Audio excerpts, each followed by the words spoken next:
Good afternoon and welcome back to everybody.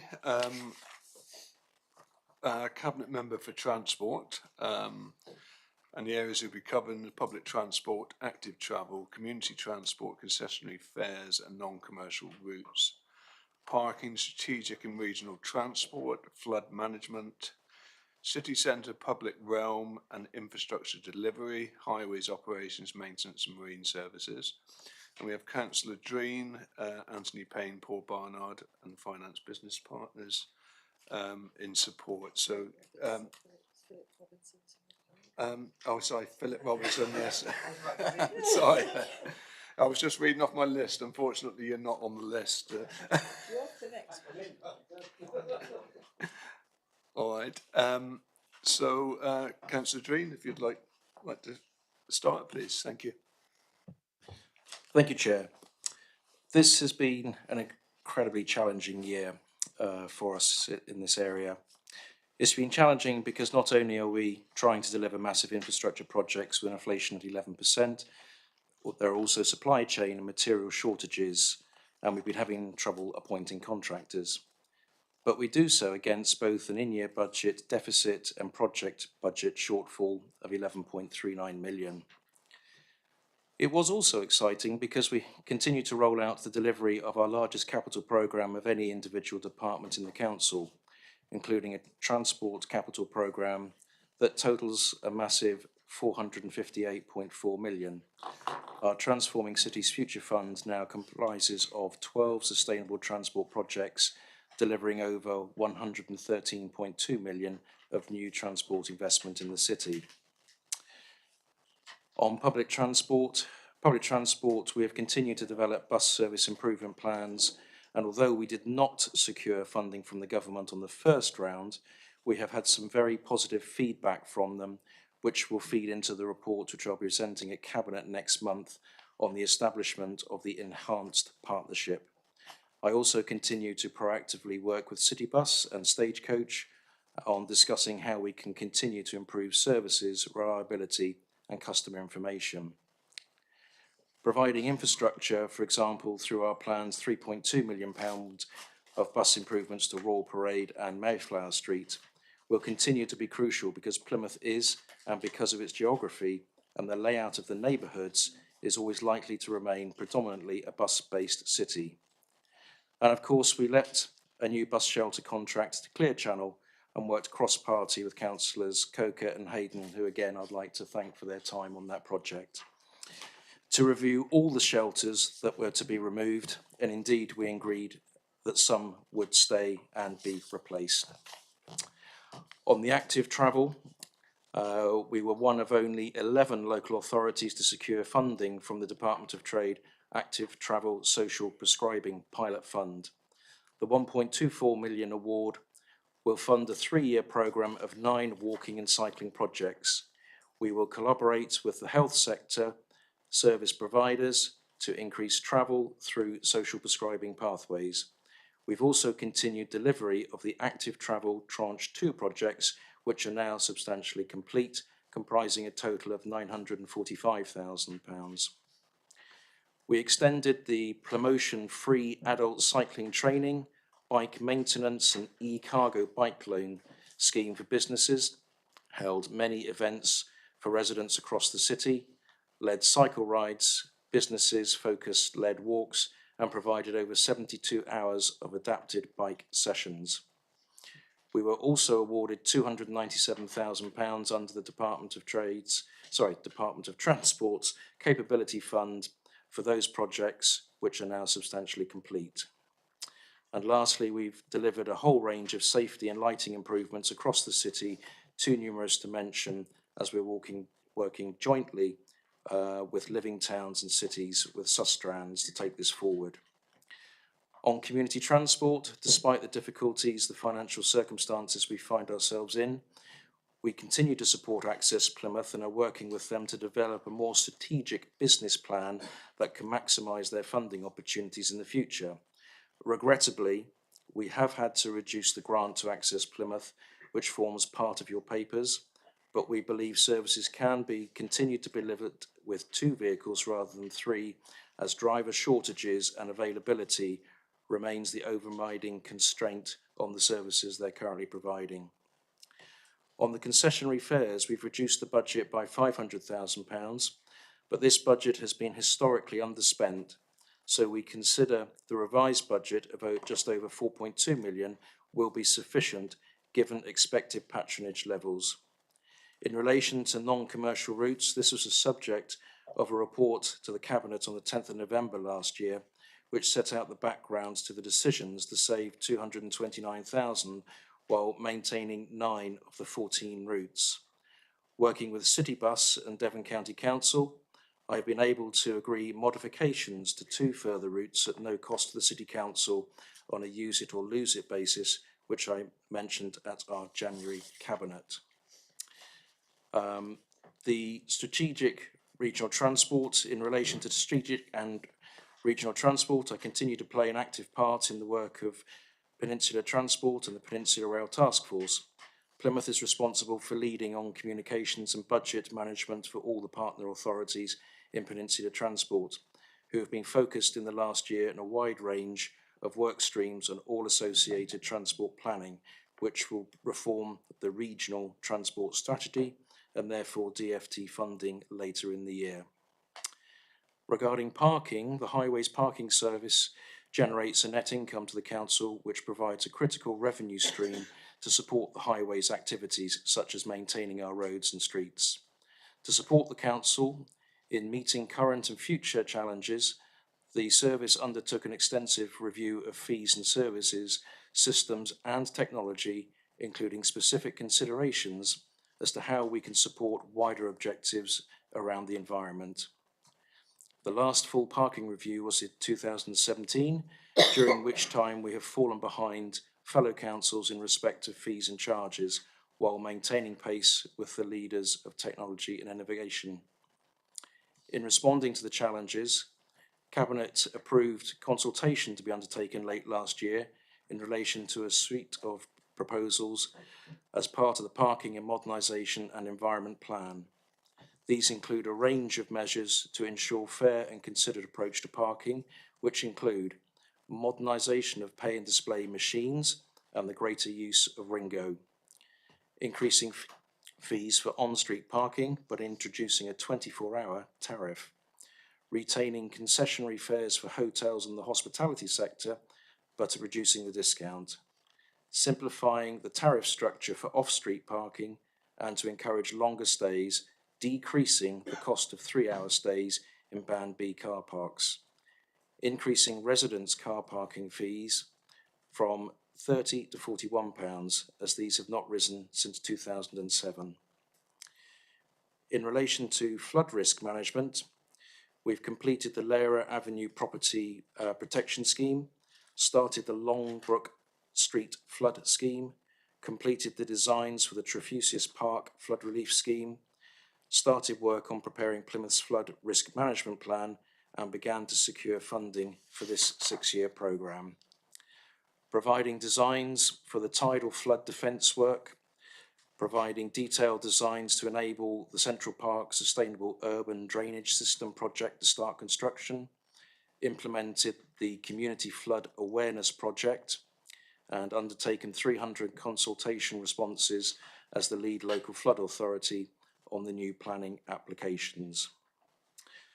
Our highways maintenance and traffic management have continued to turn in a good performance, resulting and receiving the highest level of DFT incentive funding on top of the challenge and pothole funds. We continue to innovate and look at ways to bring new technology working alongside our TMC Southwest Highways, such as the use of micro asphalt and surface dressing, which we undertook last year. We are also trialling a forced application for pothole repairs during February, with the intention to introduce and find a repair application for this in the next financial year. We have also had a rolling programme to upgrade all our CCTV cameras from analogue to digital to coincide with the upgrade of our video management software and the move to a new 1.1 million CCTV centre in Chelston Meadow, funded by TCF and Department of Transport. This will also coincide with the new UTC, which will see an improvement on the mover-enabled junctions. That gets about an extra 13% of traffic through major junctions. This next year, we will look at better aligning our maritime services with the Catwater Harbour Authority and achieve greater synergy with the National Marine Park. Thank you, Chair. Thank you very much, Councillor Dreen. Can I open it up to the floor? I have Councillor Coker to start, please, followed by Councillor. Thank you, Chair. I'm going to get my monkey off my back to start with. Councillor Dreen, you talked about better bus funding, that we didn't get the first round, that you were optimistic that we would get something from the second round. Surely, if we are successful, improved bus punctuality, improved bus services will actually encourage people back onto the network. You've made the decision to take money out of the grant funding for the concessionary bus fare, which I personally think is short-sighted. If everything and your aspirations, surely by doing that, all you're doing is giving SP&I a potential budget pressure every year. At Scrutiny, when we challenged this, you made the commitment that that wouldn't happen. It's happened. So I would like you to explain how fundamentally you feel you are not being detrimental to the travelling public. Thank you, Councillor Coker. One of the services should have finished in April last year, a commercial service that the bus operator was giving up, and we took that on as a non-commercial route.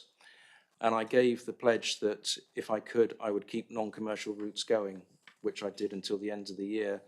The contracts ran out at the end of August, September time. So whilst we negotiated to see what we could do for the travelling public to keep as many bus services as we could, that's why I gave that commitment at that scrutiny meeting that I would do to keep the money going. With due respect, that wasn't the question that I asked you. We're not talking about non-commercial routes. I asked you specifically about the concessionary bus fare budget and the money that you have now taken out of the concessionary bus fare budget. And for everybody in the room, that is the amount of money that the government give this authority to pay for the OAP free bus pass, and also for anyone that has other forms of bus passes. We have taken £500,000 out of that budget going forward. We're then talking, and I understand that during COVID, the bus patronage in that area dropped to, I think the last time I looked, it was about 62% of pre-COVID levels. You're talking about better bus funding. You're talking about better bus services. But what you've actually done is taken money that you know, should the bus patronage return to 100%, you are giving your department that legacy pressure, and that will have to come from somewhere else. So we'll go on to, and I'm sure my colleagues in the room will go on to subsidised bus services. We did bring this up at Scrutiny about the amount of money that was being in that budget, in that line, which was a saving. And I directly asked you, would we protect that money going forward? Because I was worried that we would take that money for other services or other areas, and you said yes, you would. And now, in the budget papers, we're taking that money. We don't know where it's going, but we're taking it out of that. And I am really worried that you're creating legacy pressure at the detriment of the travelling public. Thanks, Councillor Coker. I spoke to the team about it, and you're right, it is about 63% at the moment for concessionary bus fares. Patronage adults are 82 and children are 95. I spoke to the team at length about this, and they assured me that they can live with that figure going forward. Time will tell. Is there a supplementary, Councillor Coker? No, because I want to give everyone a fair. I want to give everyone a fair chance, Chair, of asking a really important questions this afternoon. Phil, do you want to come in on that one? No? Me, just Chair. I mean, Councillor Coker, I mean, you make some really good points about the pressures in this service, and we recognise that as a team. We're basing it upon trends looking back over the last couple of years, and you're right, you can't 100% predict the trends going forward, but our estimates are that the demand for the service will allow us will mean we will not spend about 500,000 in that area. Now, you're right, it could be, as we go through the year, we've underestimated that, and we'll have to look at making adjustments if necessary. But we have historically used that budget line creatively in the past, and you know, you've helped us, support us do that wherever possible to help overspend in other parts of the department. So we will keep a really close eye on this and monitor this and see what the predicted uptake in use of concessionary fares is. And if we've got a problem, you have my assurance through the team that we'll be making sure that that will be brought back to the corporate management table throughout the year. Thank you. Thank you, Chair. I wasn't going to ask a supplementary, but I will now. Anthony says they've made this assessment based on the last 2 years, couple of years. The last couple of years has been dominated by COVID and the fear for people on travelling on bus services. You've only got to go out into the streets now. You know, COVID looks like it wasn't around anymore. So, again, I think this is a very short-sighted approach to a budget shortfall, which will affect not only your departments going forward, but actually the travelling public. What do we say, Councillor Dream, when we've got a pressure? Do we say we haven't got the money to pay for the bus companies to take people? I just think you're making a rod for your own back, and I think you should have opposed this really strongly. Thank you.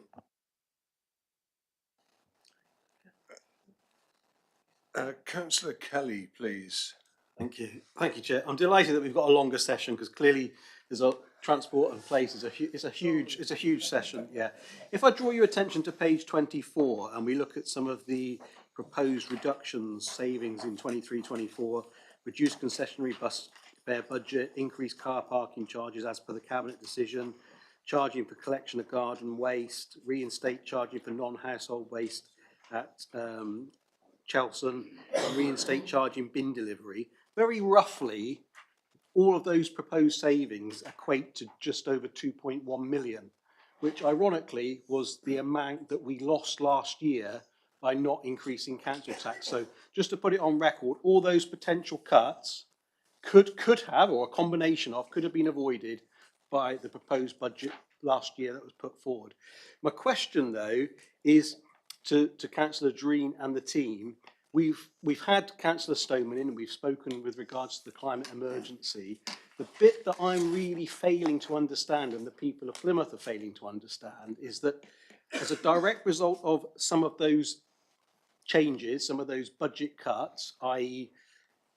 less bus routes, non-collection of green garden waste, do you factor in the potential of other services, other benefits of living in Plymouth that will be impacted? And if I take parking charges as an example, which you've got a line of 934,000, but you've also got an annual increase of 423. So I think that's a separate issue, or it's been double counted, I'm not entirely sure.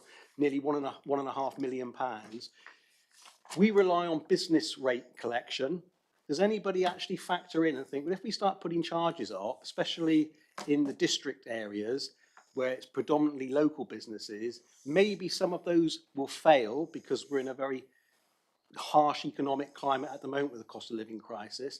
And therefore, whilst my department is looking to bring in greater revenue from parking, assuming that it stays the same level of parking, there's a knock-on effect because businesses fail, you don't collect the council business rates, you don't have people frequenting those shops, so it means those that are in existence start to suffer. And before you know it, places like Ridgeway, the Broadway shopping area, Mutley Plain, dear to my heart, become ghost towns and people don't go there. You then increase antisocial behaviour. So what factors do you discuss with each other rather than working in a silo? Because a lot of these things don't seem to be coordinated as an outsider looking in.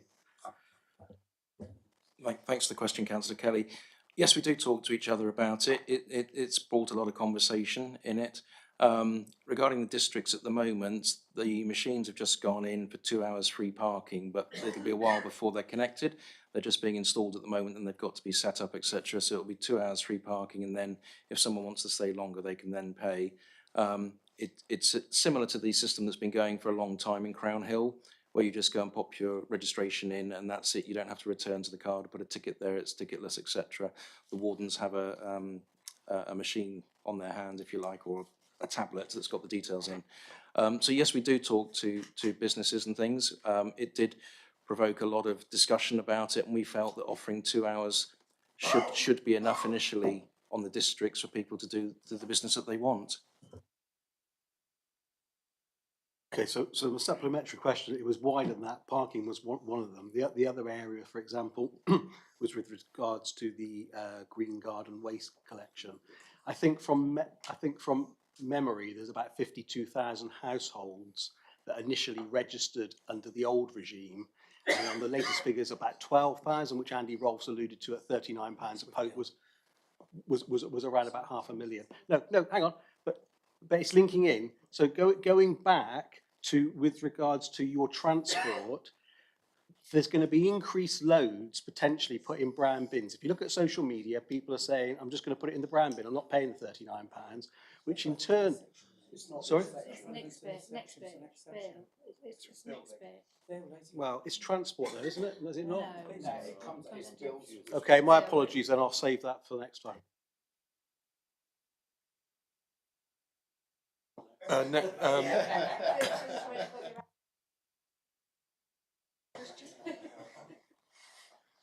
All right, we've exhausted the list on questions so far. Is there any further questions?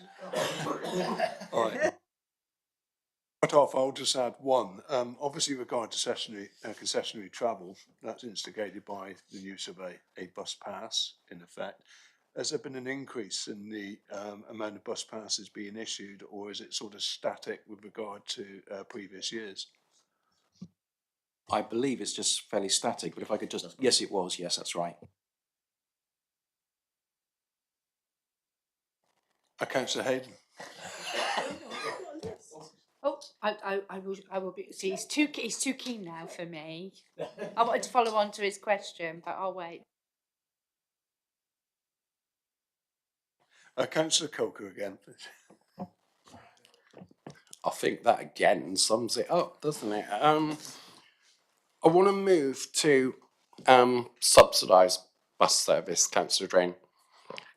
When I read the paperwork leading up to your removal of 3 services, it was because they were not cost effective. As a cabinet member that's had to deal with that in the past, I was somewhat surprised to see in the budget that there's actually a cost saving on that listed in the budget. So we can't have it both ways. We can't say to the travelling public or to those people that need the subsidised bus routes that it's uneconomic, and then we see a saving on that. So can you explain how that has come about? Thank you, Councillor Coker. One of the routes in question, as you probably know, there's a £2 benchmark we have per customer, per travelling member of the public on the buses, on the non-commercial routes. One of the routes at the moment is charging us actually £12 per passenger. And on the new contract, which would have been from the 1st of January, they wanted us to charge us £18 per passenger. That particular service only had 4,700, I beg your pardon, passengers used it last year. We had to look at the criteria for value for money. 4,700, I'll get it right in a minute, and £18. I thought the money could be spent on other routes in better areas. I am still working with the bus companies to see, can we do anything? 2 of them we've been able to do something with, as you just mentioned. One of the issues we've got is they have large vehicles, whereas some of them are smaller vehicles that can go into different areas. So I am still working with them at the moment.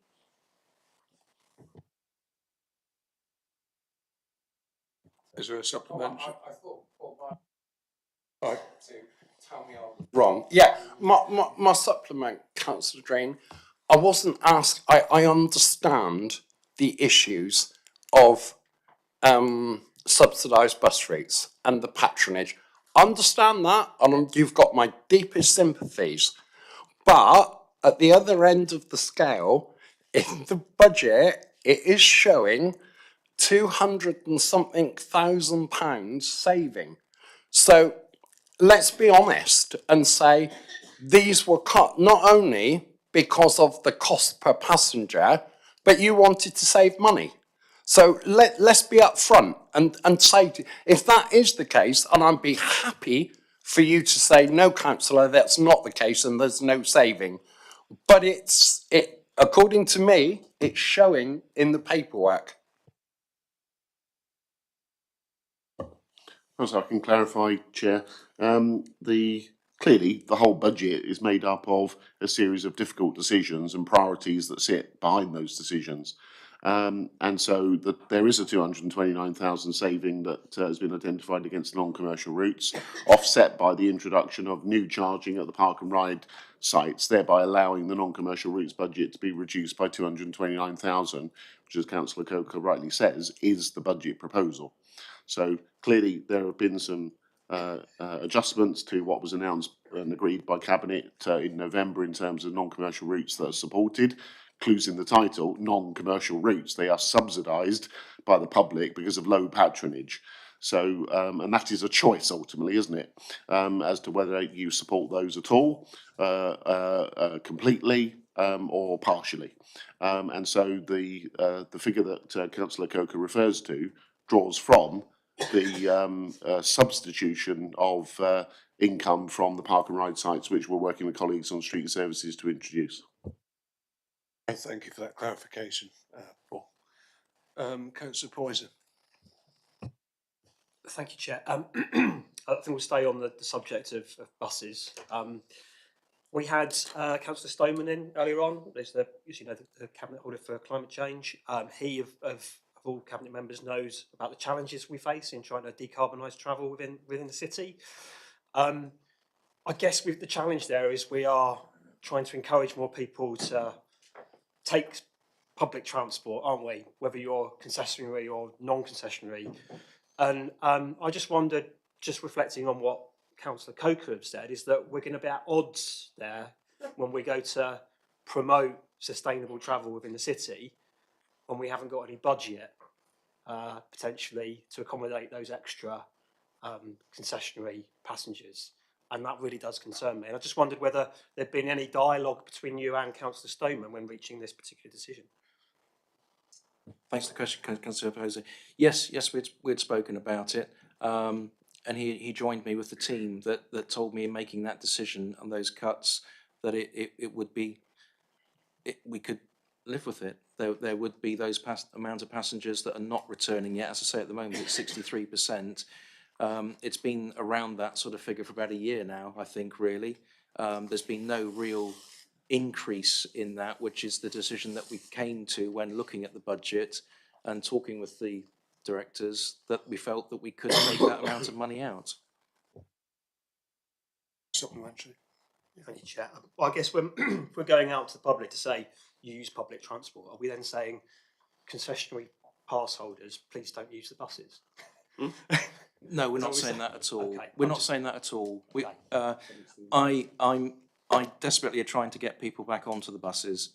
I have regular meetings with both operators, as I'm sure Councillor Coker did when he was in my position before, and we talk about things as well. Councillor Aspinall. Thank you, Councillor Dreen. I'm sure you know what I'm going to be saying to you. I'm positive about it. We know from the cost of living rises, etc., that people with disabilities and the vulnerable are being affected far more than the average person. So, the disabled bay markings, etc., for quite a few years, I accept, has been £30. It's going up to £150. That bay is not enforceable. So I could pay my £30. My next door neighbour, who's also got a blue badge, can park in it. The neighbour down the road, who hasn't even got a blue badge, can park in it. Why am I going to pay £150 to have that bay put there? And I just feel we're looking at, if you look at behind you, we're democratic, responsible, fair and collaborative. Is that fair? Is it also responsible? Do we want to start war in the street because somebody nicks my parking place?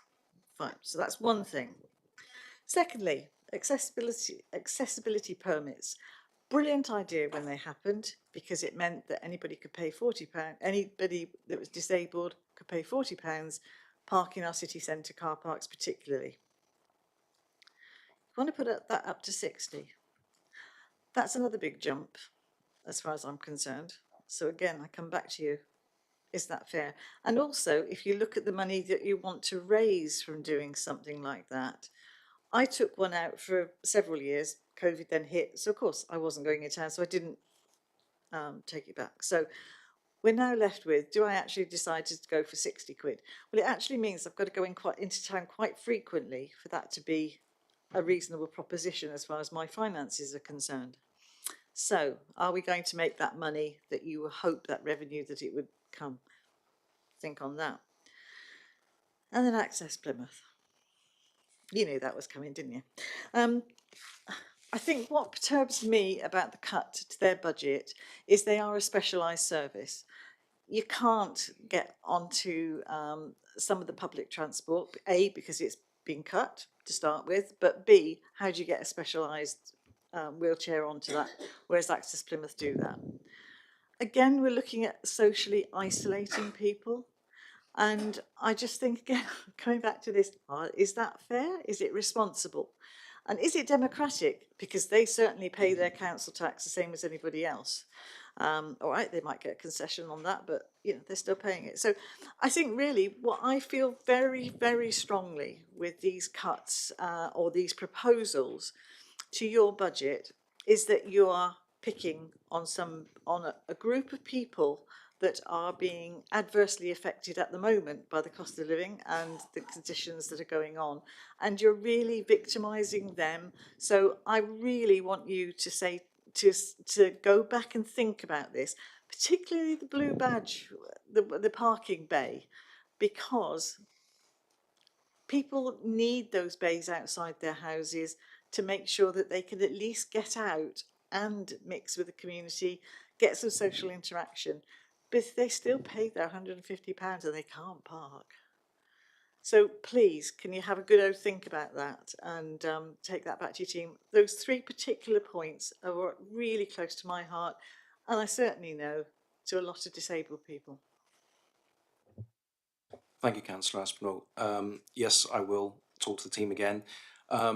Just on the £150 for the marking of a bay, that can be done through the community grant scheme that councillors have if they wish to do it. I'll take the points on board. One of the things I looked at was regarding the third minibus from Access Plymouth. I'm very keen, as you know, that Access Plymouth get into the hospital, and they help to provide transport for people to leave the hospital if they have if they're in a wheelchair or they have walking disability, something. So I've been trying to say that third minibus, can we look to see if under the health we can get that into the hospital to try and help people discharge. It's still being looked at. I don't have a definitive answer at the moment, but as you know, we're keen to get Access Plymouth into the hospital for other reasons and other equipment that they have. But I'll willingly take this back with the team and look at it again. Can I just point out that I would want that in black and white, that community grant can be used for that, because it would have an on cost, because you have to have them remarked, and we're told that we can only do one-offs. So I think I'd want, as a councillor, I wouldn't be unhappy about helping some persons, though I'm not totally sure that if we opened that door we'd all end up with our community grant money disappearing very quickly. But I wonder whether it has a revenue implication for the future that would not be acceptable to the terms and conditions of the community grant. So I would ask for that to be looked at very carefully. But as I say, it would worry me about the on cost for all 57 of us. Thanks for that. That was my understanding as well, but I'll go back and ask the officers again. That was what I was told, but I will ask them again for you.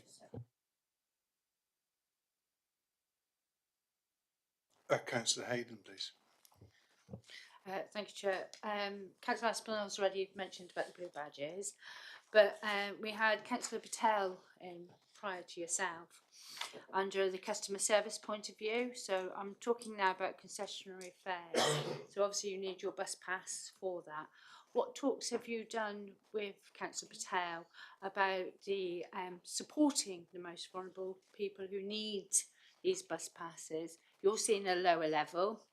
Councillor Patel's only seeing, if I'm, don't quote me, I think it's only about 70 people or something he is seeing in the central library about trying to apply for applications for different things, so not just for. So what communications are you having? The reason why I'm asking, Jonathan, is because if you look at this budget, Mary's already explained, it is hitting the most vulnerable. We want more access, we want better public transport, get people out on the buses. So I'm just wondering what you've been doing. Thanks for the question, Councillor Hayden. Yes, we've spoken at Cabinet about it, Cabinet planning, and we do recognise that difficult decisions have had to be taken. Earlier on we talked about 2.4 million was lost in last year's budget coming into us. We're constantly looking at things of how not to do things, but it is a really difficult period of time at the moment. Supplementary, Chair, that's okay? Yeah. Yes. I should address you properly. I do apologise. I do. Have you given it a thought? It might be easier for people to be able to access concession, their bus passes. Maybe if they use their local libraries, would help you at all with your reduced bus passes? Thanks, Councillor Hayden. Yes, it certainly would. I know that they are looking at introducing more services into the libraries. I know that there's some services done in the Central Library at the moment, and they're looking at expanding it to others, but I'm not sure how far they're going in that area at the moment, I will be honest. I could ask and come back to you if that helps. You're inundated with paperwork, so maybe they've got an answer already.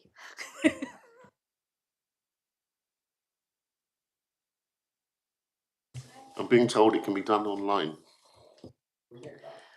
Yeah, we do know that, but I'm looking at the people who are digitally excluded. I had a young gentleman, 28 years old, who's autistic, geared the person up, took him down to St Budo Library, thinking, should have known better as a councillor, thinking he would be able to access a bus pass in St Budo Library, but was told, no, you have to go to Central Library. And that was a no-no. He's now not prepared to go forward.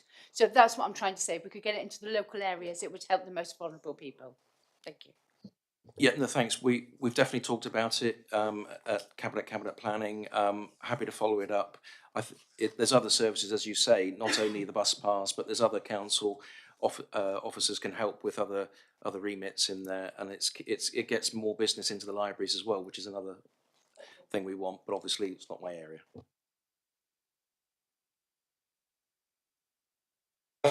It's just a question for myself. It's page 14, 3.26. Full cost of such facilities for parking.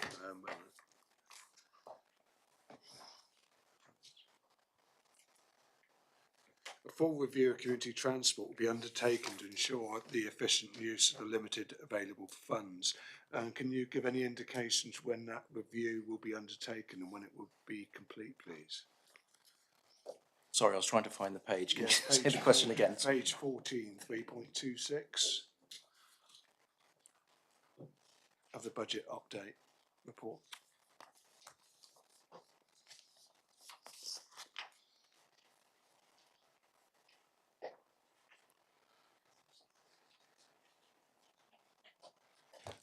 We've already started the conversations and it will be ready later in the year.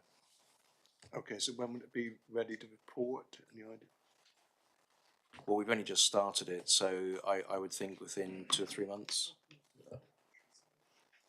The team will come back and confirm that. Oh, lovely, thank you. Thank you. And just a second point, I'd just like to, when we started charging for disabled parking spaces, i.e. certain car parks in town that were free to disabled users, has it generated the revenue that was expected? That's a very good question. I'll need to refer to one of the officers who's probably got more up-to-date information on that. I do apologise. Oh, yes, it has, apparently, yes. Councillor Kelly, please. Thank you, Chair. Once bitten, twice shy. So before I ask my question, I just want to make sure that potholes. All right. Okay. Looking at this budget, it does seem very anti-motorist. Predominantly with the parking charges. You've alluded earlier that some of the revenue goes back in to try to maintain our roads. I know that you're very proactive as a councillor yourself with regards to casework, but I have been shocked with the social media pictures and indeed my own experiences driving around the city and residents contacting me and others, just how bad some of the state of the roads are. And potholes is one of those areas where not only is it sort of falls on the council, but it's also extremely dangerous with regards to vehicle crashes, motorcyclists, cyclists, etc. So with regards to the pressures on the budget and the perceived, I shall say, feeling that our roads are in quite a state of disrepair, certain areas worse than others, what extra monies have you set aside to try to tackle, which is a never-ending issue, I know, but probably from a resident's point of view and Plymouth City Council, potholes is right up there as one of their key issues. And do we have sufficient funding, money set aside from your point of view to really get on top of it? And I can see Phil Bellamy behind, but some of the state of the roads, they might not necessarily have potholes that meet intervention levels, but the general state is really, well, a disgrace, to put it bluntly.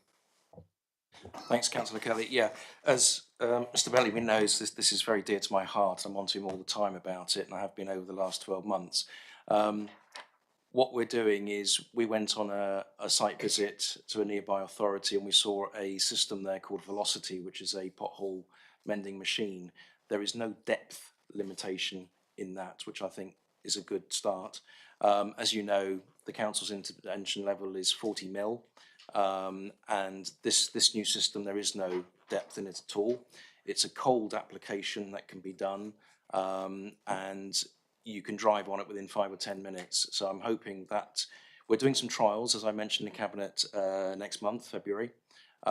We've set aside in the budget £150,000 if we decide to buy the machine, but I would rather that we do the trials first. It's been used in rural areas. We're obviously an urban area, so I want to check to see that it can be used easily.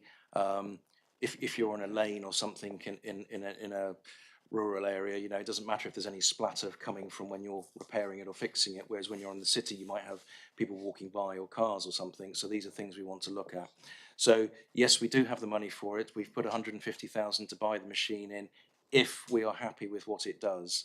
When we were out on site, I asked the gentleman how long have they been using it. They've been using it for 4 to 5 years. I said, how many times have you had to return to a specific pothole to repair it? he said there's only 2 that they'd had to return to redo. So the information seems good. The team were with me, they seemed happy with it, but let's wait and see what the trials do. Thank you, Councillor Tree. I know we discussed it in the past with regards to more advanced machinery, but, and I said this to Phil Bellamy, it always seems that we're looking at trials and we're looking at something. We've got local authorities throughout the country that would have used machinery and technology. Sometimes we might be the lead authority with a particular machine or model. It wouldn't need extensive testing, because if they've invested and it's proven, you in effect take their recommendation. But my question with regards to budget and efficiencies, whilst that's something that may come in, the bit that I really struggle with on behalf of residents is when you said about the 40 mil intervention level, you've got a series of potholes. 3 or 4 may be reported by a councillor, and I feel that councillors are doing more and more inspector work, because really the inspectors should be out there monitoring the roads, and it shouldn't be us bringing it to your attention. They'll repair 2 of the 4, leave the other 2. The road service is still a state, but whilst you're there with the team and the materials, it's a no-brainer that it makes economic sense to repair it, rather than what you get told is, well, if you come back in 2 months' time, it might meet that intervention level because it's deteriorated a bit more and you've got to come back. And that is what the public, and that is what I as a councillor really struggle with. It's not using the resources efficiently and maximising our time and effort. And when we talk about budget pressures, surely that would be a step forward. Yes, it's more material and a bit more time, but to do a job in isolation, send the team out, the cost of the fuel, the time and the machinery, it needs to, you need to empower people to make a decision, not be governed by the rule book says it's 38 mil, not doing it. Thanks, the supplementary. Yeah, no, you're right, and I have asked this, and we have asked that they do as much as they can whilst they're in that location, and they see them there. You're right with the intervention, 38 versus 40, and to do as many as they're there. I have asked that. I've been told it's happening, but clearly it's not, and I can't answer why it's not happening. I wasn't there. I wasn't privy. Do you want to come in on that at all? Thank you, Chair. Councillor Kelly, the number of issues you raised there, if I could deal with the budget first of all. So we get 1.2 million from DFT, pothole fund. That's what we got last year. We reasonably expect to get that next year. You mentioned car parking. Historically, car parking has generated about £4.7 million of revenue. All of that goes to highways maintenance. That's reduced over the last couple of years to 3.7, which is why one of the reasons we've increased car parking to meet that gap. In terms of intervention levels, we have a contract TMC with South West Highways. We have to draw the line somewhere. If we gave them carte blanche to go out there, fix the pothole, and whilst you're out there, go and look at the rest of the road, they'd happily do that and charge us for it. So we have to have a control mechanism over that. However, Phil is working with South West Highways, is bringing in a different way of operating to give them a little bit of latitude. But if you look at the stats, the outstanding amount of potholes we have yet to be completed and rectified in terms of numbers is better than it has been for a number of years. It may not feel like it. We're suffering along with everybody else, rain, frost, etc. But I think we have to draw the line somewhere. Otherwise, we would very quickly run out of money. Can I just bring in Anthony Payne, please? Yeah, thank you, Chair. And this is by no means trying to sidestep the issue, Councillor Kelly, at all. And we recognise that this is an issue across the city, and it always will be, and it always has been. Highways maintenance is something on the very high list of all residents, I would say, certainly all car users. It's not many years back, and Councillor Lowry will recall the meetings I had with him and with a former contractor, that our backlog in the city at any one time was between 6,000 and 7,000. And it was, and in the days of a famous plastic caricature who used to appear in the newspaper. So we were in a very difficult place at the time. If I look at and it's the reason I was just catching Phil's eye over there, if I look at the actual registered backlog at the moment, and I say registered because they're not always all registered. The actual backlog that we've currently got is 212 potholes. Now, that could be an underestimation, and but I'm just telling you that on our system, those are the numbers. Now, undoubtedly, there will be more than that. I'm not saying that is the total. But equally, if you look at what we've managed to do during the course of this financial year, we have completed and dealt with 3,047 potholes. So it's not that we're not going at it and we're not doing everything we can to address it. It's like painting. It's the analogy of painting the Forth Road Bridge. And the sooner you've done one, then another one appears. It's a constant challenge. And you could throw absolutely more and more money at it. You'd still have a backlog, I think. So we're doing our very best with the resources we've got. The contractor, I think, is working really creatively and positively and proactively with us. And we welcome the relationship we've got with them. So hopefully that gives you a little bit of detail in terms of numbers, Councillor Kelly. Thank you, Councillor Lowry. Councillor Dream, do you think it's reasonable that this council fails to take proactive measures to prevent people's homes from flooding? You know where I'm coming from, Jonathan, so. Thanks, Councillor Lowry. No, we should be taking measures to stop flooding. We are taking measures. We're working with the Environment Agency at the moment, but in relation to one particular area you might be referring to, we've installed a camera above the culvert so that when the water levels do rise, we can get out and take additional measures. From what I'm aware of that and another area, there's been a long time of no activity in cleaning the area for the water to run through smoothly, and silt has built up, etc., which is why it then overflows onto the roads and things. And I've been working with both the highways infrastructure team and also the strategic planning infrastructure flooding team to try and bridge that gap to make it better for residents. We're trying our best. We're working with the Environment Agency rather than do it by ourselves, and we've got some plans which are being looked at the moment and just waiting for some funding to come through for some of the projects. Thank you, Chair. Thank you, Jonathan. Just that there's nothing in the capital programme with respect to, selfishly, the projects that I'm referring to in my area. You know full well I've been out with my wellies and waders, directing traffic and securing people's homes, which is unacceptable. And I have pleaded for 12 months for some support and some assistance. So I can respectively ask that some measures are considered within this year's capital programme to address those concerns, please. Well, yes, absolutely. But we've had favourable conversations with Environment Agency who are looking at coming forward and helping with finance as well. But yes, of course, I will do that. It's been going on for a long time. Councillor Riley. Thank you, Chair.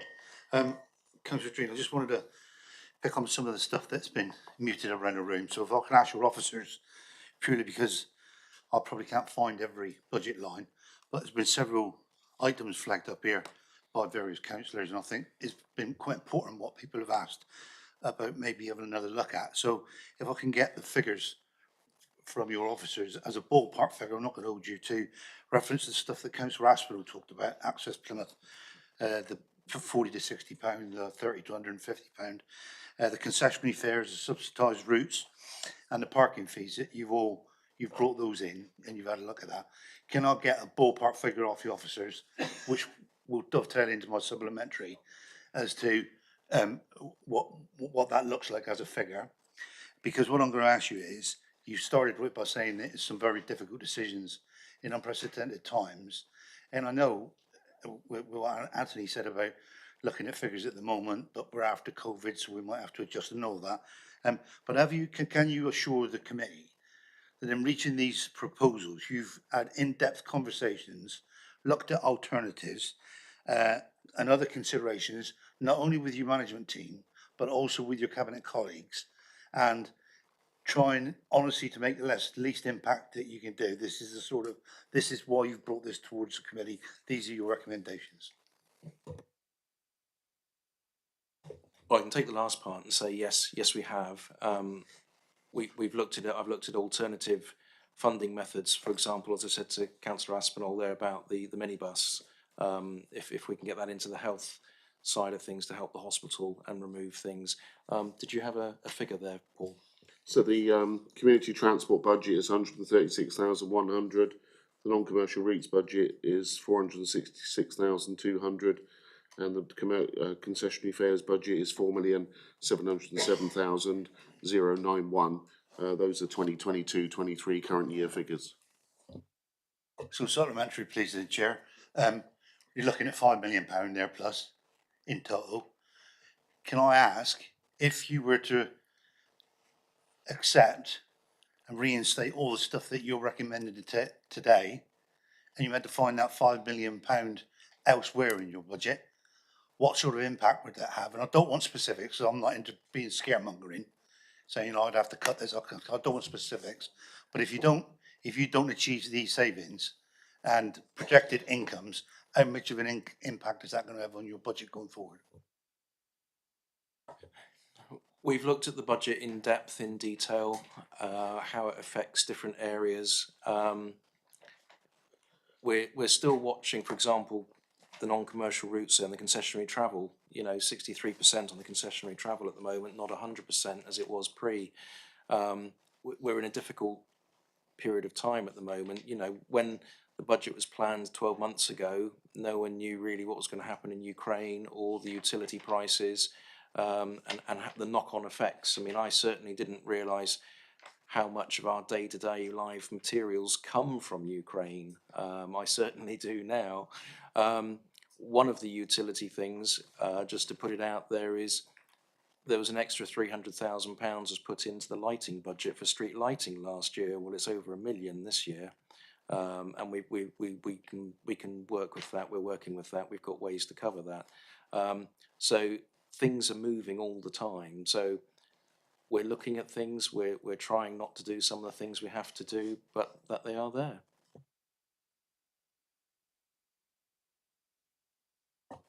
Chair, could I just... Councillor Lang, please. Sorry, Anthony, if you'd like to interject. Yeah, I was just for clarity, Councillor Riley. I'm not sure you were actually saying this, but all the numbers you listed off there, we're not taking all of those budgets out. We are taking elements against all of those budgets out. So the amount of money which is coming out against community transport, for example, is 44,000. The amount coming out against non-commercial bus routes, I think, is 78,000. If I've got my figures right. So it's a top slice against all of them of a small percentage. It's not the whole budgets. Hopefully that helps you. Right, thank you. Councillor Lang, please. Thank you, Chair. In your introduction, Councillor Drean, you talked about a number of flood alleviation projects. How robust are the budgets for these schemes, and how reassured are you that they'll deliver what's needed given the increased rainfall in the city? Thank you. Thanks, Councillor Lang. We've been working with the Environment Agency, and the teams have been out talking to residents as well about what the issues are, what they are. And in fact, we're just going on site at the moment down at, I think it's St Leven's Road. There's a park that floods there very often. We're just about to start on site there to alleviate that. So we're working in partnership with others as well to try and get on top of this. And we also have, when there's a bad weather warning come through, we know where the flooding hotspots are. So we're out a couple of days beforehand to make sure the drains are clear and running to try and stop flooding, if you like. But there are some historicals which we're working on at the moment. Councillor Lowry mentioned one, and the other one I mentioned too, and there are a few others in the city as well. I am confident we will get there with the finances to try and make things better.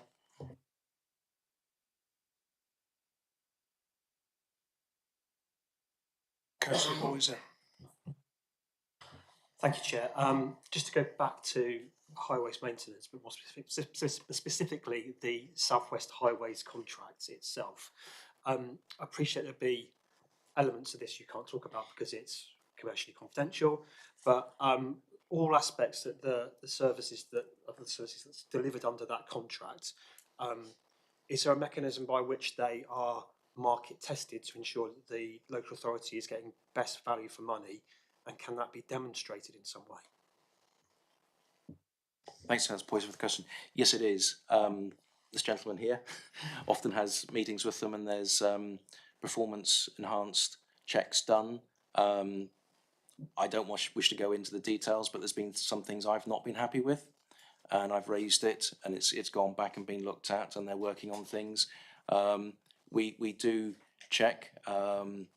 Sometimes when I'm out on the highways, I see things happening, and I ask why is that happening, and I phone them up, and it shouldn't be happening, and they thank me for. So we're checking all the time. We're checking all the time, but there is a regular meeting that takes place about performances and KPs, etc.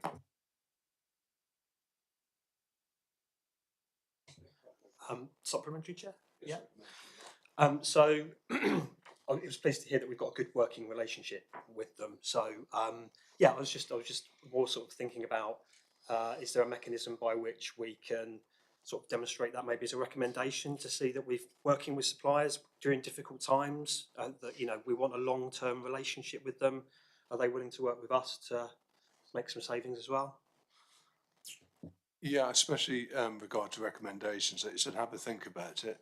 We got tomorrow afternoon to sit down and discuss that. And if you want to work up a recommendation or a form of words that you want to present tomorrow, I'm more than willing to take that forward. Philip? Yeah, if I could just come in, Chair, Councillor Boyser, we do operate to a series of key performance indicators. You're right, some of those are commercially sensitive, but I'm happy to sit down with you and take you through the detail. What I would say, that obviously when we took out the contract, that was market tested, benchmarking against other providers. For instance, the average cost of a pothole, £44, is probably about £10–15 cheaper than I know in Wiltshire and other places. You know, so it's an ongoing process of dialogue. And I think what I would say about Southwest Highways is that they have borne some of the brunt of the inflationary costs and the cost of material. So we do have a good working relationship with them in that respect. That's very good to hear. Thank you, Philip. Just to build on that, I mean, I think we're Mark would tell me because he's got this all in his brain more than anyone. But I think we're 5 or 6 years now into the contract. It's a 7-year +1+1+1 contract. I meet with them strategically twice a year. There's a management teams meet on performance issues every month.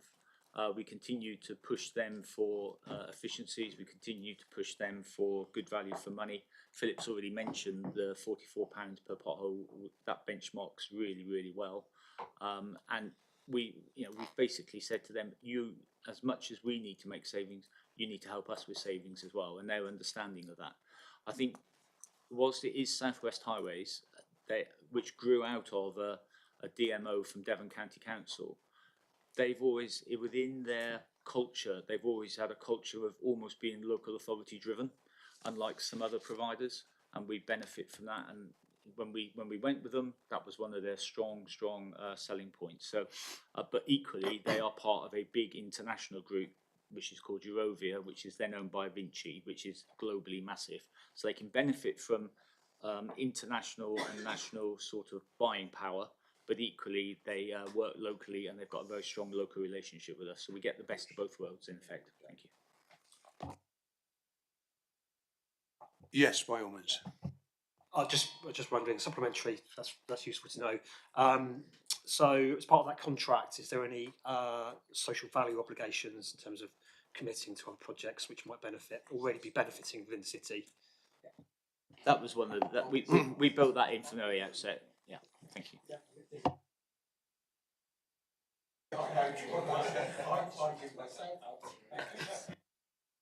Okay, Councillor Kelly, please. Thanks again, Chair. Back onto the buses this time. My colleague, Councillor Beer, organised a petition. She presented that to you, Councillor Dreen, and through your intervention, that service has been sort of reinstated to some extent. Plymouth Live at the moment, you've got the number 27, which goes through my ward of Compton. There's 118 comments, which anybody that monitors the comments on Plymouth Live, that is quite a high number to say the least. We are all representatives of the community. We get elected. Apologies, sir. We get elected. Is it a case of he who shouts loudest? So if, you know, I as a councillor or somebody sat in this room presents a petition to you, will you sit down and review the cuts? Because what we've got at the moment are pockets of the community that will become isolated. They've been isolated through COVID, and I appreciate Richard Stevens and City Bus want to get the patronage back up. They were subsidised through the government for a long time. But if we are true about our green credentials, at the moment with bus shelter removals, bus cuts, it's going to take a long time to get those services back once they're lost. And I hear you saying use it or lose it, which is a sort of veiled threat. But public transport, by the very nature, whether the privatisation was right or wrong, is to allow people to get across our city. And at the moment, we've got a distinct shortage of taxis. We're hammering the motorist in a variety of different ways. But if we really want to encourage public transport, you need good, clean, reliable and cost-effective services. So I don't understand the methodology apart from the finance of why you're making such big cuts. And with the shelters, but with the bus shelters, would it not be cost effective to leave those shelters in place with a sign, you know, it's not functional, because the cost to put those back at some point in the future when there's a change of policy, and I know the maintenance bit, but you don't have to have the new company, you know, if they get demolished, so be it, they don't get replaced. But it's a lot of money and time and effort to cut them out, take them away, to potentially be putting them back in 2 years' time if our transport policy, as I feel it should be, is more reliant on public transport. Okay, thanks for your question, Councillor Kelly. Okay, 3 points to it. Okay, the first point, the quotation I used actually came from the Managing Director of City Bus, use it or lose it. That was a quotation from him. He's used that in a statement to us. Secondly, it was not the person that shouts the loudest gets something sorted out at all. It was, I've been asking both companies for a while, and you can check with them if you like when you speak to them. I've been asking for a service because Plymstock residents wanted to have a link to Plympton and then come through to Derriford. And so I have been actually asking, is it possible with the new crematorium being built that a service could be looked at from Plymstock through past the new crematorium into Plympton, Merrifield, then Plympton, and then go to the hospital direct. So I've been asking for that for over a year. The team, when I shared that with them, they also spoke to Devon County. Devon County said, well, we have this service here. Actually, there's no need for it to go on the Plymouth Road. We can divert it through that way. That would sort the problem out with losing and having nothing there. Because I do take it's the geographical hills that are obviously there and an elderly population, and that's how that resolution came about. Other routes at the moment, I'm still talking to the other operators. I'm also talking to community transport operators to see if they can do it. One of the areas behind the Golden Hind there, for example, there's so many buses passing there, surely it must be easier to slip one in there and just go round the green. I think it's Neil Gardens rather than the whole route. Yeah, fine. So surely that can be done. Unfortunately, I'm being told by the operators, because of the size of the vehicles, they're all big, they're probably going to get stuck going around the corners there because of parked cars and things. So it's something I'm looking at. I'm trying to get something there. I do have a meeting coming up with both operators in the next few weeks. It's something I'm pushing for. So honestly, it's not who shouts loudest. I just try to look at practical solutions on the network that's there, and what can we do so that people aren't cut off. So please believe me, it's not a who loud shoutest, it's what options have we got there that we can use. Supplementary still on the buses then, it was spoken about earlier, and it's not particularly clear in my mind. Park and ride, encouraged to get on the bus. Are you going to charge the motorist to park their car in the park and ride site, or is it going to be inbuilt by default into a higher ticket price for the privilege of parking their car there? The idea behind that is to help sustain the non-commercial routes in the future. So it'll be £1 to park your car for 24 hours, which still has to go out to consultation in the 3 park and ride sites. Any income from that will be ring-fenced for the non-commercial routes. So it's, I park my car at the park and ride to get on the bus, or for any other reason I park my car there, and it's now £1 on a machine of some description plus the bus ticket as normal.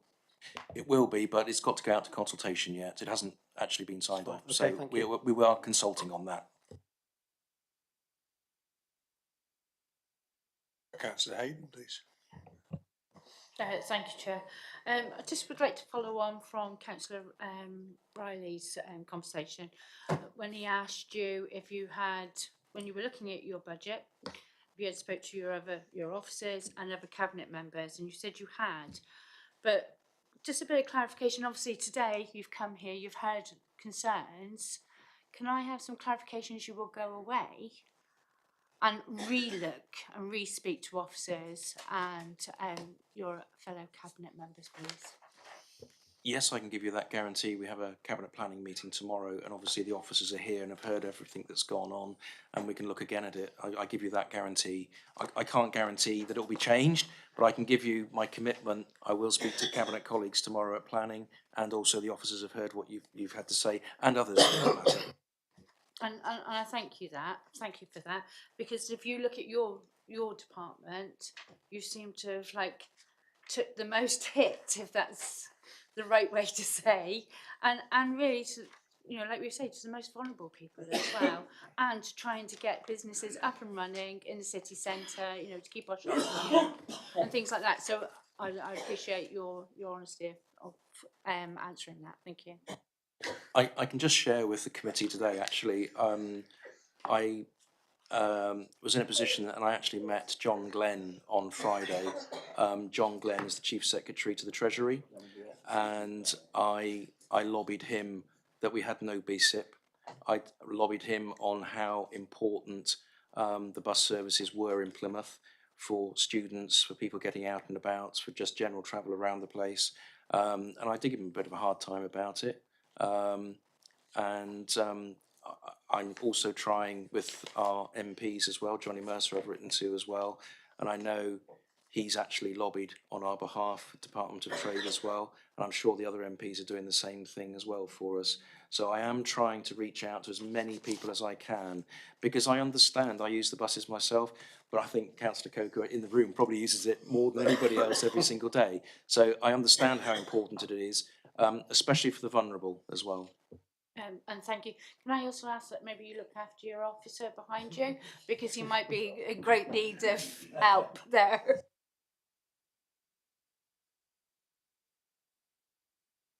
Councillor.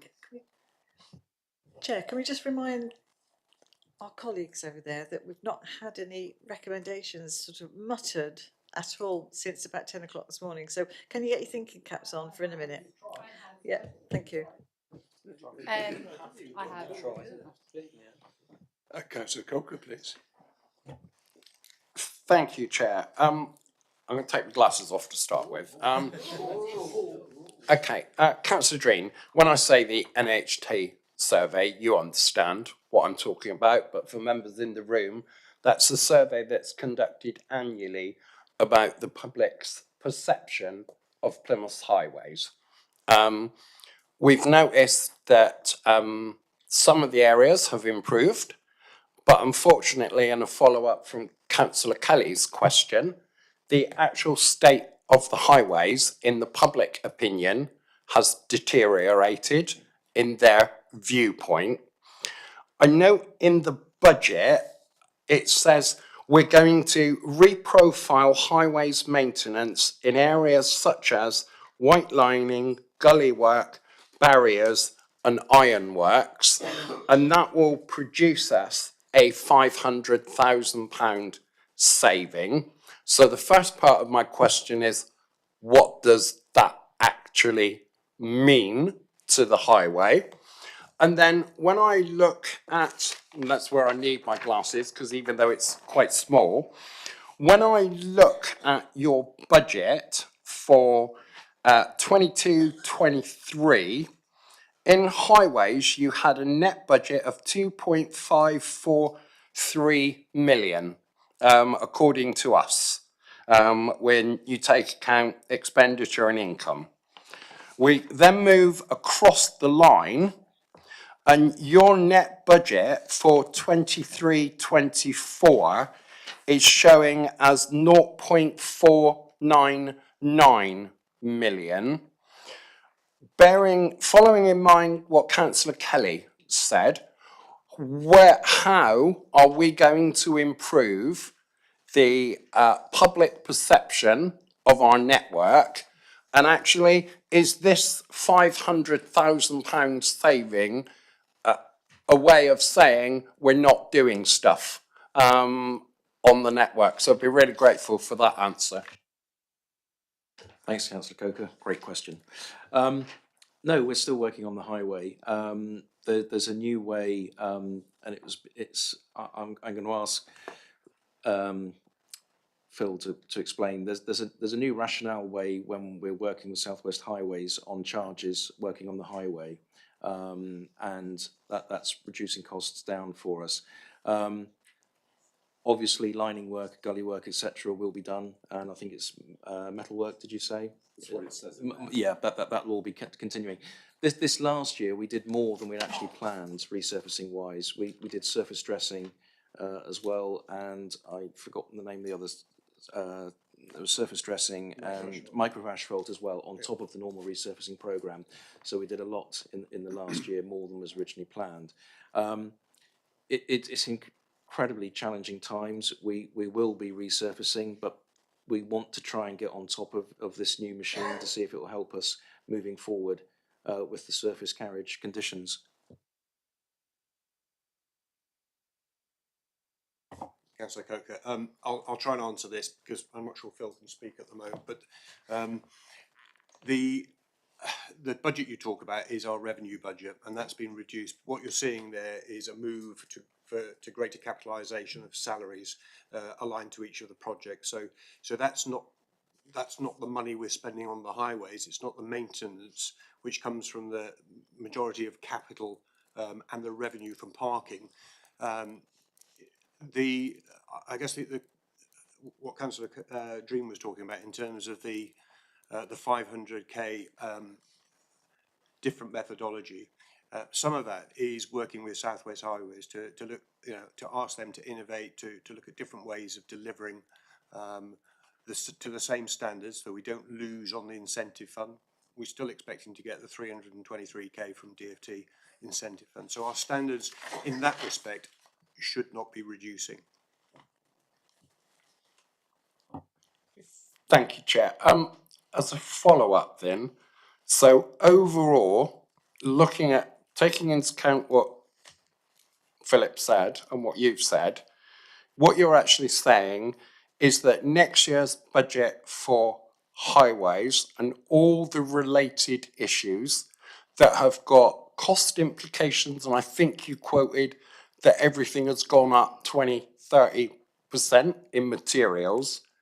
So if we've got a standstill budget, which this shows, that doesn't take into account the inflation. We're estimating. So what we're actually saying is we've got a deteriorating network, as been pointed out by other members of the committee. We've got a standstill budget. So actually what we're going to look forward to over the next 12 months is further deterioration of the network going forward. And unless we reverse that trend in Plymouth over the next 3 to 5 years without investment, we will have a general decline in the state of our highways. Have I read that correctly? We will always be repairing and resurfacing the roads. We have to do that. We've got the plans to do it. We're working with South West Highways to innovate, to see how costs can be lowered for them to do the jobs for us. But these are difficult, challenging times at the moment. We're trying to do the best we can, and the main arterial highways, the main roads need to be maintained and resurfaced. Most of them have been done recently. There are still some that need to be done. We're working, we're looking, we're trying to be innovative, as we keep saying, of trying to do as much as we can with the funds available that we've got. It's an ongoing process. The one thing I have said is the level 3 support we get from DFT. I've said we will do nothing to lose that, because I know you fought hard to get that. And the other point, although it's not related, I will mention it now, is regarding street lighting. I've said we are not turning off the lights. Given the utility costs, we're looking at different ways of doing that. We're definitely not turning them off at all.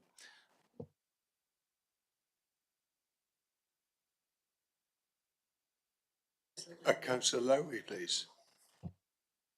I'll be very brief. It was with respect to the comments made by Philip Robertson in respect of car parking income reducing from, I think it was something like 4.6 million, yeah, down to 3 point something million. And we've seen a further deterioration in respect of the usage of our city centre. We're seeing commercial operators and businesses not use our city centre as often as we would like it to be. But sometimes some of those factors are beyond our control. So my question is very simple. Is there any plans at the moment that would in any way release any of the car parks for further opportunities for us to develop them, be it for housing, because we know there's a housing shortage, for instance, or for any other item that we may choose to do so? On simple maths, city centre car parks get used less. Is there any opportunity for us to repurpose those in any way going forward? Thank you. Thanks for the question, Councillor Lowry. It's something that's been discussed with the team, but each of the car parks in their location, the multi-stories in particular, have a good market there, footfall there. So, for example, Regent Street does the box, Theatre Royal does Theatre Royal, the West End is obviously on Western Approach there. It's something that's being looked at. At the moment, the feeling from the team was that we needed them all, but it is something we do constantly look at. Mayflower East has had some refurbishment done on it. That's a very popular car park as well for people just walking through to the shops and Drake Circus there. We do review it, and Mr. Arthurton knows it's many conversations that we've had. Do we need them? And it's ongoing work at the moment. You're right, it depends on footfall, how many people are coming into the city centre. Even at Christmas, the holiday period there, it was good, but it's not as good as it could have been. So we are constantly looking at figures, and with the new machines that go in, we can get very accurate, quick data from how they're being used and everything. So I can't answer you directly straight away, but it is something we do constantly keep an eye on, because you're right, we're doing some work in the city centre at the moment, as we all know. When that is completed, will people be living in the city centre and we need the space for the car parks there? Will they come back and we need the car park space there? Or maybe there's a different shift to transport and buses and things. But it is something we're constantly looking at, I can assure you. Ding dong. Anthony. Sorry, I mean, Councillor Dream covered most of the things I was going to say, but I think one point I would put in addition, Councillor Lowry, is, I asked this question of the team several months back. Why is our car parking income figure still below trend? Because I live in the city centre, and at the weekends, on street was really busy, off street was really busy. But actually, that's not when we're losing income. We're losing it during the working week, with people working online, people coming to meetings. So our big downfall in terms of income is Monday to Friday. But there is still, as I understand it, there's still quite significant demand at weekends for the car parking spaces we've got. So, but we'll keep a real look and an eye on that to see if it reduces in terms of capacity and whether there's any opportunities. Because it's a really good point that you make. Yeah, if I could just add some numbers to that, Chair. So the total income we're expecting from the increase in parking is 930 odd. What we've calculated in year, this financial year, we're on track to achieve that. So I wouldn't want to necessarily get rid of any real estate that generates income in that respect.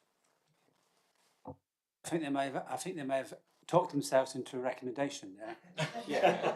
By the very fact that they made an observation that during the week, that our car parks aren't being utilised to the degree they'd like them to be. So maybe there's a recommendation for the cabinet member and the team to consider options to incentivise usage during those less busy periods of time.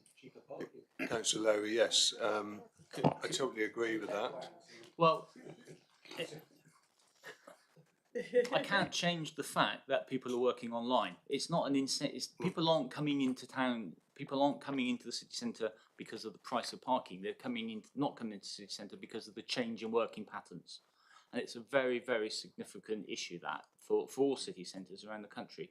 And there's a noticeable downturn in patronage on a Monday to a Friday simply because of the working practices. It's not a price related thing, it's working practice change that's driving that more than anything in my view.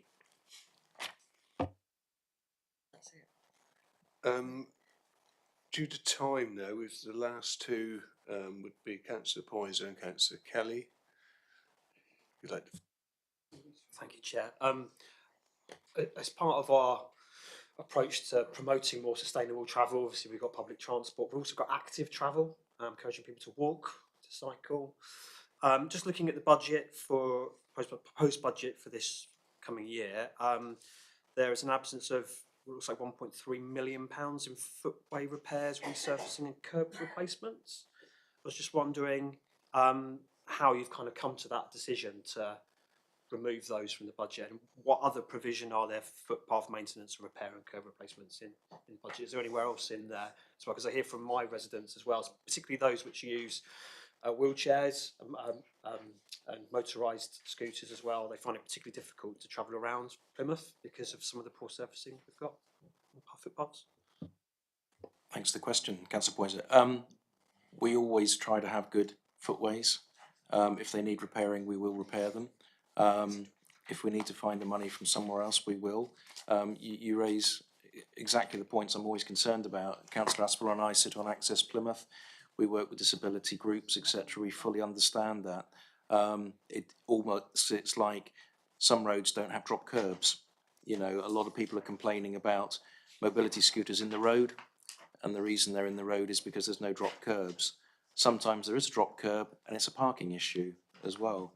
So it's something we are looking at. I'm very keen that we try and offer the best possible service we can in repairing footways for those very people that you mentioned.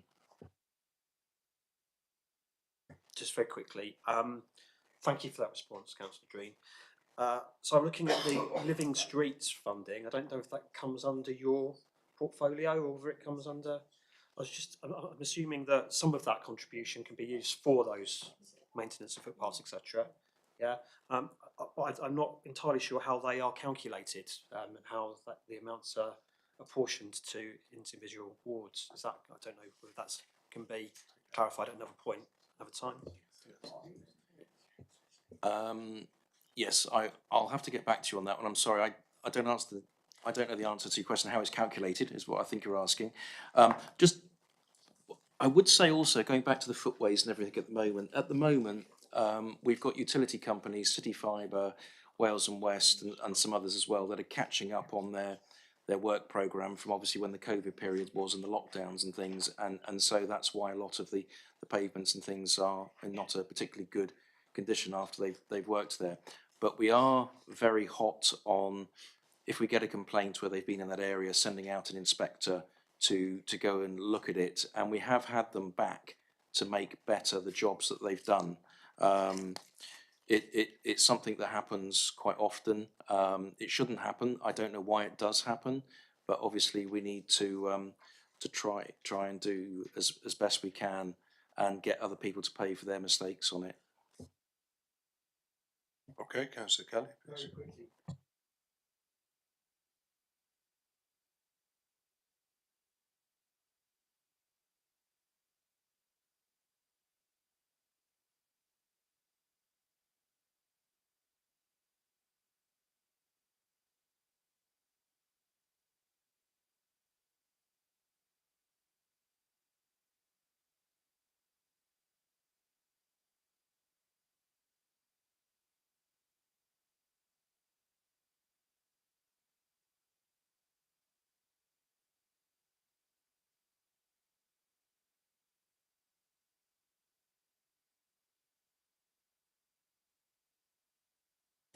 Very basically, one replaces the other. We're going out to consultation and the figures were put in there. So it's not come through yet because we haven't gone out to consultation with it.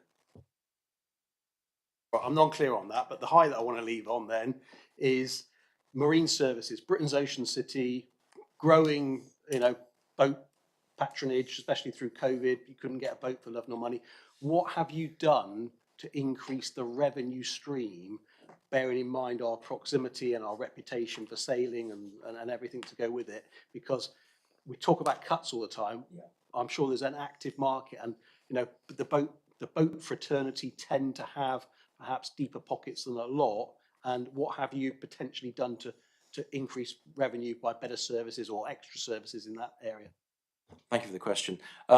Yes, we did last year. We raised the mooring fees and everything. They went up by 7%, I think it was, to generate more revenue so that we could then put that back into people accessing the water, cleaning slipways and things like that. There's a lot of green algae, as you probably notice as you go around on the slipways and things, trying to make them better, in some areas CCTV. I've been out with the Catwater Harbour Commissioner and looked at the foreshore line, and there are some areas where we need to go in and do some work and make it better.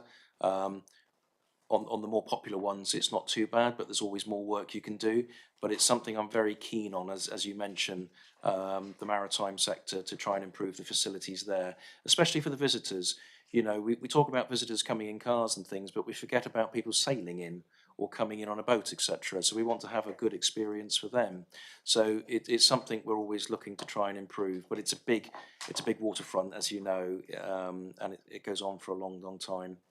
In fact, when I was on the vessel going out, there was actually a swimmer in distress, and they went over and rescued it, and it was quite interesting to see that happen. But that's just the side. Thank you. Going to be bringing session 8 to a close now. Thank you, Councillor Green and the team, for your contribution to these budget scrutiny this afternoon. And you're now discharged. Thank you very much for your time. For the rest of the members, we have a 15-minute comfort break. Look forward to seeing you all in 15 minutes. Thank you.